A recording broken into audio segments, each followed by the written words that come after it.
আপনি কখনো আয়নার দিকে দেখেছেন?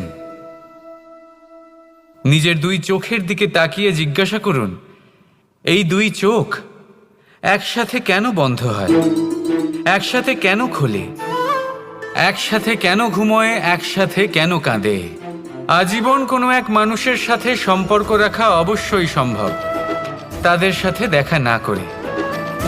আমার আর রাধার ভালোবাসাও কিছুটা এরকমই, আর কিছুটা এরকমই হয় ভালোবাসা দুই নয়নের মতো, যারা কখনোই মিলিত হবে না, কিন্তু চিরকালের জন্য একসাথে জুড়ে থাকবে।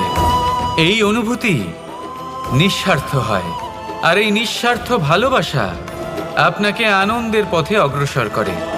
জীবনে সবসময় নিঃস্বার্থভাবে ভালোবাসুন, শুধুমাত্র আনন্দই পাবেন।